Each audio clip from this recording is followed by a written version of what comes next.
নমস্কার সকলকে, আমি প্যালাজি চলে এসেছি আপনাদের সাথে আবার একটা নতুন ভিডিও শেয়ার করতে। আশা করছি আপনারা সকলে খুব ভালো আছেন। তো এই ভিডিওটা দুদিন আগের ভিডিও, আমার আর পোস্ট করা হয়নি, তো ভাবলাম যে আজকে আপনাদের সাথে এই ভিডিওটাই শেয়ার করি।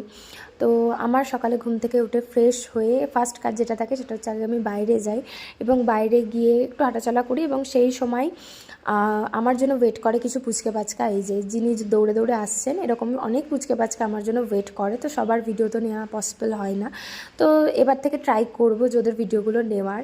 আর আমাকে দেখে কতক্ষণে ভাবছে আমার কাছে আসবে, অনেক ট্রাই করছিল, লাস্টে উপায় একটা বেরিয়েছে, তারপরে আমার কাছে এসে গেছে। আর আগে তো ভীষণ ভয় পেত, কারণ অনেকটাই ছোট, এখনও অনেকটাই ছোট, আগে যখন আরেকটু ছোট ছিল তখনও আসতে খুব ভয় পেত। তো যাই হোক, তারপরে এনার কথা আর নতুন করে কি বলবো, এনার তো ভীষণ সাহস, কাউকে ভয় পায় না।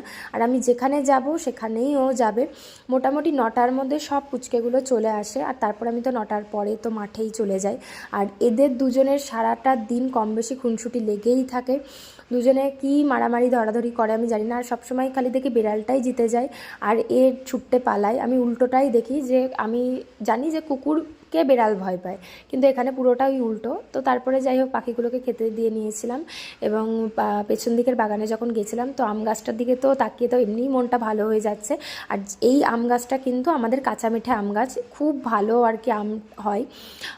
তো তারপরে চলে গেছিলাম মাঠে, স্নান টান করে ফ্রেশ ট্রেশ হয়ে চলে গেছিলাম।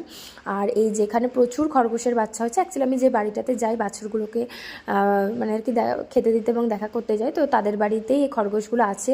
আরও অনেকগুলোই খরগোশ ছিল, তো সেগুলো ভেতরে ছিল। আর এগুলো অনেক ছোট ছিল, সেগুলো কিন্তু এখন একটু বড় হয়ে গেছে। আর এই যে বাচ্চাটা, এই বাচ্চাটা অন্য কিছু খাবে না, ওকে রোজ একটা করে কলা দিতেই হবে আমার। আর আমি যদি অন্যদিন অন্য কিছু নিয়েও যাই সেটাতেও ও তাকাবেই না, ওকে কলাটাই দিতে হবে। আর এই যে ছোট্ট বাছুরটা, কদিন আগেই হয়েছে। তো আমি সেদিনকে আমার মাসিমণির সাথে গেছিলাম, তো মাসিমণিকে নিয়ে গেছিলাম, মাসিমণির তো খুবই ভালো লেগেছে। তো তারপরে যাই হোক, আমি ওখান থেকে বেরিয়ে যাচ্ছিলাম, কারণ আমি পাশে আরেকটা বাড়িতেও যাই যেখানে কেতু থাকে, সে বাড়িটাতে যাই। এই বাড়িটার একদম পাশের বাড়িটাতেই কেতু থাকে। তো তারপরে এই ছাগলটা আমাকে এখন চিনে গেছে, এই ছাগলটা আমাকে দেখলেই জেনে গেছে যে এখন আমি ওকে একটা করে বিস্কুট দেবো। তো ওই জন্য এই গরুটাকেও দিয়ে নিয়েছিলাম একটা বিস্কুট, তারপরে এই ছাগলটাকেও দিয়ে নিয়েছিলাম। আর এরা এত গায়ে পড়া, মানে কি বলবো, আমার সত্যি কথা বলতে গেলে পরে একদিন না গেলে পরে সত্যিই মনটা খুব খারাপ লাগে।